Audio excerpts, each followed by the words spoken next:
എങ്ങനെയാണ് ഇന്ത്യയെ തകർക്കാൻ വേണ്ടിയിട്ടുള്ള തീവ്രവാദ സംഘടനകളുടെ ഇടയിൽ തീവ്രവാദ സംഘമായിട്ട് തന്നെ അത് മുന്നോട്ട് പോകും. സംഘപരിവാറോ അല്ലെങ്കിൽ ആരെയും എടുത്തു നോക്കിക്കഴിഞ്ഞാൽ അവരാരും ഇന്ത്യയെ കഷ്ണം മുറിക്കണം, 2047 ഇന്ത്യ ഒരു ഇസ്ലാമിക രാജ്യമാക്കുമെന്ന്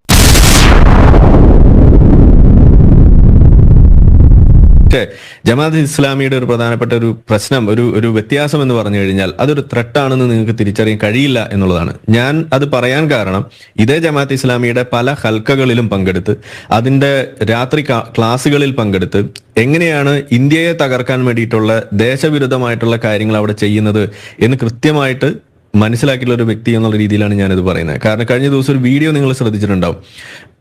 ഡൽഹിയിൽ പഠിക്കുന്ന ഏതോ ഒരു സർവകലാശാലയിൽ കുറച്ച് കുട്ടികൾ ഒരു മൈതാനത്ത് ഇരുന്നിട്ട് ഹൽക്ക നടത്തുന്നു. അവരവിടെ പറയുന്ന ഒരു കാര്യം നിങ്ങൾ ശ്രദ്ധിച്ചിട്ടുണ്ടാവും.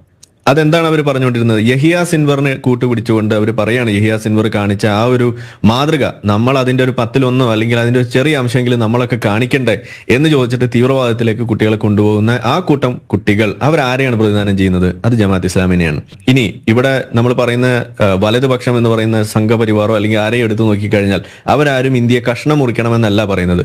സംഗതി അവരും മതവും കൾച്ചറും ഒക്കെയാണ് പൊക്കി വെച്ചിട്ട് ഇതിനൊരു മറുപടി എന്നോണം പറയുന്നത് എന്നുണ്ടെങ്കിലും അവർ പറഞ്ഞു വരുമ്പോൾ ഇന്ത്യയുടെ കെട്ടുറപ്പിനെ ബാധിക്കാത്ത രീതിയിൽ അതിനെ ഉൾക്കൊള്ളണമെന്നാണ് പറയുക. പക്ഷെ പ്രശ്നം എന്താന്ന് പറഞ്ഞാൽ അത് വിജയിക്കില്ല എന്നുള്ളതാണ് അതിന്റെ പ്രശ്നം.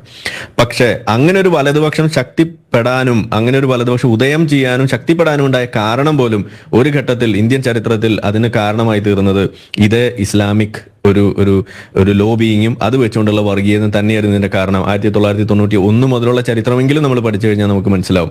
2047 ഇന്ത്യ ഒരു ഇസ്ലാമിക രാജ്യമാക്കുമെന്ന് മിഷൻ ഡോക്യുമെന്റ് എഴുതി വെച്ച് വിഷൻ 2047 എന്ന് പറഞ്ഞുകൊണ്ട് പോപ്പുലർ ഫ്രണ്ട് ഇറക്കി വെച്ച സാധനത്തിൽ അവർ പറയുന്നത് ഇന്ത്യ ഒരു ഇസ്ലാമിക രാജ്യമാക്കും എന്ന് മാത്രമല്ല അതിന് കൂട്ടുപിടിക്കുന്ന എന്താണ്? ഇന്ത്യയിലെ ഈ പറയുന്ന ജനാധിപത്യ മതേതര സംവിധാനങ്ങളെ, നമ്മുടെ അംബേദ്കറിനെ പോലെ നമ്മുടെ തിരുവണ്ണ പതാകയെ പോലെയുള്ള സിംബലുകളെയും ഐക്കണുകളെയും നമ്മൾ ദുരുപയോഗം ചെയ്യുക എന്നത് തന്നെയാണ് അവിടെ എഴുതി വെച്ചിരിക്കുന്നത്.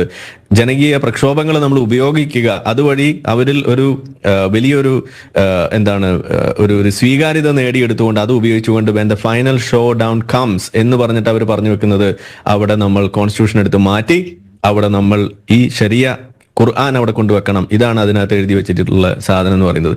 ഇതിവിടെ ഉണ്ടായിരിക്കെ നമ്മൾ ഏതിനെയാണ് ഭയക്കേണ്ടത്? ഞാൻ ഭയക്കുക അത് ജമാഅത്ത് ഇസ്ലാമിയും അത് പിൻബലം കൊടുത്തിട്ടുള്ള അതിന് ഐഡിയോളജിക്കൽ ബാക്കിംഗ് ഉള്ള പോപ്പുലർ ഫ്രണ്ട് പോലെയുള്ള സംഘടനകൾക്ക് പോലും ഇവിടെ കാരണമായിട്ടുള്ള ജമാഅത്ത് ഇസ്ലാമിനെ തന്നെയാണ് നമ്മളിവിടെ ബാക്ക് ചെയ്യേണ്ടത്. ഇത് ഒരു രാഷ്ട്രീയപരമായിട്ടുള്ള ഒരു കാര്യമാണ്. ഇനി വ്യക്തിപരമായിട്ടും നിയമപരമായിട്ടുള്ള മേഖലകളിലേക്കും കടന്നു ചെന്ന് കഴിഞ്ഞാൽ ഇന്നിപ്പോ നമ്മൾ നിലവിൽ കാണുന്ന പ്രധാനപ്പെട്ട ചർച്ചാ വിഷയമാകുന്ന 1-2 വിഷയങ്ങൾ, 1 യൂണിഫോം സിവിൽ കോഡ്, 2 വഖഫ് നിയമം.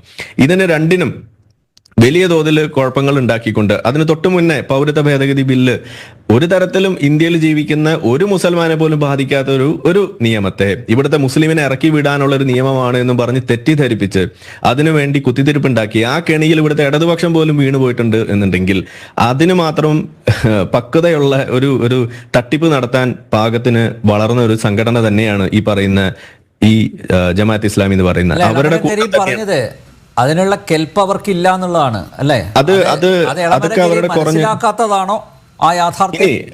അത് എന്തുകൊണ്ട് എളമരം കരി അങ്ങനെ പറയുന്നു എന്നുള്ളത് ഞാൻ അവസാനം പറഞ്ഞുതരാം. അതിനുള്ള ഉത്തരവുണ്ട്. അപ്പൊ ഞാൻ പറഞ്ഞു വന്നത് അങ്ങനെ ഈ നിയമങ്ങളെ പോലും തെറ്റിദ്ധരിപ്പിച്ച് അതിലേക്ക് ആളുകളെ കൊണ്ടെത്തിച്ച് ആ ട്രാപ്പിൽ ഇവിടുത്തെ ഇടതുപക്ഷം പോലും ബുദ്ധിരാക്ഷസന്മാരുടെ ഇടതുപക്ഷം പോലും വീണുപോയിട്ടുണ്ടെങ്കിൽ അത് തന്നെയാണ് അവരുടെ മിടുക്കെന്ന് പറയുന്നത്. അത് തിരിച്ചറിയണം. നമ്മൾ അതിൽ നിന്ന് പുറത്തു കിടന്ന ആളുകൾ എന്നുള്ള രീതിയിൽ നമുക്കത് പറയാൻ കഴിയുന്നു. പല ആളുകളും ചോദിക്കാറ് നിങ്ങൾ എന്തിനാണ് ഈ എക്സ് മുസ്ലിം ഇട്ട് നടക്കുന്നത്, നിങ്ങൾക്ക് ഒരു മുസ്ലിം ബ്രിഡ്ജ് എന്നൊക്കെ പറഞ്ഞ് നടന്നൂടെ എന്നൊക്കെ ചോദിക്കുമ്പോൾ അവിടെ നമുക്ക് പറയാനുള്ളത് ഇതാണ് ഇതിലെ യഥാർത്ഥ പ്രശ്നമെന്ന് നമുക്ക് പറയാൻ വേറെ വഴിയില്ല എന്നുള്ളതാണ്. ഇതിങ്ങനെ പറഞ്ഞാലേ ആളുകൾ കേൾക്കുള്ളൂ എന്നുള്ളതാണ് നമ്മുടെ പ്രശ്നം. അതുകൊണ്ട് നമ്മൾ അതങ്ങനെ പറയേണ്ടി വരുന്നു. ഇനി ബാക്കി പറയുകയാണെന്നുണ്ടെങ്കിൽ ഈ തരം നിയമങ്ങളെ തെറ്റിദ്ധരിപ്പിച്ച് പ്രശ്നം ഉണ്ടാക്കുന്നു, കുത്തിത്തിരിപ്പുണ്ടാക്കുന്നു. വഖഫ് നിയമത്തിൽ ഇന്നിപ്പോ വലിയ പ്രക്ഷോഭത്തിലേക്ക് അവർ നീങ്ങുകയാണ്. അപ്പോൾ ആ നിയമം ഇവിടെ ഉണ്ടാക്കുന്ന പ്രശ്നങ്ങളെ കുറിച്ചുള്ള ചർച്ച പോലും സാധ്യമാകാത്ത രീതിയിൽ അതിനെ വളച്ചൊടിക്കുന്നു. ഇതാണ് ഒരു പ്രധാനപ്പെട്ട ഒരു വിഷയം. യൂണിഫോം സിവിൽ കോഡിനെ കുറിച്ചുള്ള ചർച്ചകൾ ഇവിടെ കൊണ്ടുവരുന്നത് ആ കെണിയിലും ഇവിടുത്തെ ഇടതുപക്ഷം വീണില്ലേ? വഖഫിന്റെ വിഷയത്തിൽ ഇടതുപക്ഷം മാത്രമല്ല ഇവിടുത്തെ കോൺഗ്രസും എല്ലാവരും അതിനകത്ത് പെട്ടുകിടക്കുകയല്ലേ? ഇപ്പോഴും അത് വഖഫാണോ അല്ലയോ എന്ന് മുന്നമത്തിന്റെ വിഷയത്തിൽ ഒരൊറ്റ ഉത്തരം പോലും പറയാൻ പറ്റാത്ത അവസ്ഥയിൽ നിൽക്കുന്ന ഒരു അവസ്ഥ ഉണ്ടെങ്കിൽ ആരാണ് അതിന് വഴിവെച്ചിട്ടുള്ളത്? ഈ പറയുന്ന മതം തന്നെയാണ് അതിന് വഴിവെച്ചിട്ടുള്ളത്. അതിന്റെ ബാക്കിംഗ് ഉള്ള ഈ ജമാഅത്ത് ഇസ്ലാമി തന്നെയാണ് അതിന്റെ കാരണമായിട്ട് നമുക്ക് ഇവിടെ കാണാൻ കഴിയുക. നിങ്ങൾ കൂടുതൽ കുട്ടികളെ ജനിപ്പിക്കുക എന്ന് പറയുന്ന ഒരു ആശയം മുന്നോട്ട് വെക്കുന്ന ഒരു മതം, അതിന്റെ ആശയം പേറുന്നത് ആരാണ്? അത് ജമാഅത്ത് ഇസ്ലാമി തന്നെയാണ്. അവർ മുന്നോട്ട് വെക്കുന്ന ഒരു ആശയമാണ്. എന്ന് വെച്ചാൽ ഈ പറയുന്ന ഇന്ത്യയിൽ മറ്റൊരു തരത്തിലും ഇവിടെ ഇസ്ലാമൈസേഷൻ സാധ്യമാകില്ല എന്ന് കണ്ടപ്പോൾ പിന്നെ അതിനുള്ള അടുത്ത വഴി എന്താണ്? ജനാധിപത്യ സംവിധാനത്തെ അട്ടിമറിക്കുക എന്നുള്ളതാണ്. ജനാധിപത്യ സംവിധാനത്തെ അട്ടിമറിക്കുന്ന എങ്ങനെയാ? പെറ്റുകൂട്ടിയിട്ട് അട്ടിമറിക്കുക. ഇത് ഞാൻ പറയുമ്പോൾ നിങ്ങൾക്ക് വിഷമാവും. ഇത് പച്ചയ്ക്ക് പറഞ്ഞിട്ടുള്ള ആളുകൾ ഇവിടെ ഉണ്ട്.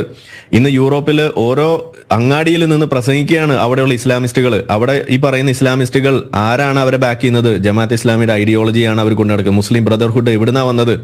അതല്ലെങ്കിൽ ഇതുപോലുള്ള ആശയങ്ങൾ എവിടുന്നാ വന്നത് എന്ന് നിങ്ങൾ അന്വേഷിക്കുക. ജമാഅത്ത് ഇസ്ലാമിയാണ്. ഇന്ത്യയിലെ ജമാഅത്ത് ഇസ്ലാമി ഈ നാട്ടിലുള്ള ഏതെങ്കിലും ഒരു സാധ്യത കൊണ്ട്, ഏതെങ്കിലും ഒരു സാഹചര്യം കൊണ്ട് ചില കാര്യങ്ങൾ ഒളിപ്പിച്ചു വെക്കുന്നുണ്ട്, അല്ലെങ്കിൽ ചില തക്കിയ പ്രയോഗിക്കുന്നുണ്ട് എങ്കിൽ അതിന് കാരണം ആരാണ്? ഇവിടുത്തെ വലതുപക്ഷമാണ്. സത്യം പറഞ്ഞാൽ ഇന്ന് ജമാഅത്ത് ഇസ്ലാമി ഇവിടെ ഒളിച്ചും പാത്തൊക്കെ നടക്കുന്നതിന്റെ കാരണം ഇവിടെ സംഘികൾ ഉള്ളതുകൊണ്ടാണെന്ന് തന്നെ ഞാൻ പച്ചയ്ക്ക് പറയും. സംഘികൾ ഇല്ലായിരുന്നു എന്നുണ്ടെങ്കിൽ എന്താ കാണുക എന്നുള്ളത് ഇവിടെ ഈ ബംഗ്ലാദേശിലേക്ക് നോക്കിയാൽ കാണും. ഇത് പറയുമ്പോൾ നിങ്ങൾക്ക് ചിലപ്പോൾ എന്നെ സംഘിയായിട്ടൊക്കെ വിളിക്കാൻ തോന്നുമായിരിക്കും. ഞാൻ അതിൽ ഒന്നും പറയില്ല. നിങ്ങൾക്ക് തൽക്കാലം അങ്ങനെ വിളിച്ച ആശ്വാസം കിട്ടുമെങ്കിൽ നിങ്ങൾ വിളിച്ചു. ഇതാണ് യാഥാർത്ഥ്യം. ബംഗ്ലാദേശിലേക്ക് നിങ്ങൾ നോക്കുക, പാകിസ്ഥാനിലേക്ക് നിങ്ങൾ നോക്കുക, എന്താ അവിടെ സംഭവിക്കണമെന്ന് നിങ്ങൾ നോക്കുക. അവിടെ ഈ കുഴപ്പമുണ്ടാക്കുന്ന മുഴുവൻ ജമാഅത്ത് ഇസ്ലാമിയുടെ ആൾക്കാർ തന്നെയാണ് ഈ പ്രശ്നം ഉണ്ടാക്കുന്നത്. ബംഗ്ലാദേശ് ഏറ്റവും ഈ തൊട്ടടുത്ത് കിടക്കുന്ന രാജ്യം. ഈ ഏറ്റവും അടുത്ത കാലത്ത് നമ്മൾ കണ്ട ഉദാഹരണങ്ങൾ നമുക്ക് അവിടുന്ന് കാണാൻ കഴിയുന്നു. ഇതാണ് നമ്മൾ കണ്ടത്. അപ്പോൾ പെറ്റുകൂട്ടിക്കൊണ്ട് ജനാധിപത്യ സംവിധാനത്തെ, ഇലക്ട്രൽ ആ സംവിധാനത്തെ അട്ടിമറിക്കുന്ന ഒരു ആഹ്വാനം മുന്നോട്ട് വെക്കുന്നുണ്ടെങ്കിൽ അത് ചെയ്യുന്നത്, ഒളിച്ചും പാത്തും ചെയ്യുന്നത് അത് ഇവിടുത്തെ ജമാഅത്ത് ഇസ്ലാമിയാണ്. ഇനി ഞാൻ പങ്കെടുത്ത ഇത്തരത്തിലുള്ള കുട്ടിക്കാലത്ത് പോയിട്ടുള്ള ഈ ഹൽക്കകളിൽ അവർ പങ്കെടുത്ത് പറഞ്ഞിട്ടുള്ള കാര്യങ്ങൾ, ഇവിടുത്തെ വോട്ട് അതിനകത്ത് പങ്കെടുക്കരുതെന്നായിരുന്നു ഒരു കാലത്ത് പറഞ്ഞിരുന്നുണ്ടെങ്കിൽ പിന്നെ അത് അവർ മാറ്റി പറയാണ്, നമുക്ക് അതിന്റെ ഭാഗമാകണം, എന്നിട്ട് നമ്മൾ ഇതിനെ നമ്മളുടെ വഴിക്ക് കൊണ്ടുവരണം എന്ന് പറയുന്നു. വെടക്കാക്കി തനിക്കാക്കുക എന്ന് പറയും. ഇനി അതും കഴിഞ്ഞ് അടുത്തത് പറയുന്ന ഏതാണ്? നമ്മളുടെ പ്രധാനപ്പെട്ട സംവിധാനങ്ങൾ, അതായത് ജുഡീഷ്യറി, മിലിറ്ററി, പോലീസ് സംവിധാനങ്ങൾ, ഇതുപോലുള്ള സംവിധാനങ്ങളിൽ നമ്മൾ ആയിരിക്കണം അധികവും ഉണ്ടാകേണ്ടത്. ഇത് ജമാഅത്ത് ഇസ്ലാമി ഞങ്ങൾക്ക് പറഞ്ഞു തന്നിട്ടുള്ള സാധനമാണ്. എന്ന് വെച്ചാൽ നമ്മുടെ ആളുകൾ ഇതിനകത്ത് തിരികണം. എന്നിട്ട് വേണം നമുക്ക് ഇതിന് പണി കൊടുക്കാൻ. ഏതിന് പണി കൊടുക്കാൻ? ഇന്ത്യ രാജ്യത്തിന് പണി കൊടുക്കാൻ. ഇതാണ് അവിടെ പറഞ്ഞു വെക്കണം. എന്താണ് ആ പണി? ഇസ്ലാമിക രാജ്യമാക്കുക. ഇതാണ് ആ പണി. ഇതിനോട് നിങ്ങൾക്ക് യോജിക്കാൻ കഴിയോ? എനിക്ക് യോജിക്കാൻ കഴിയില്ല.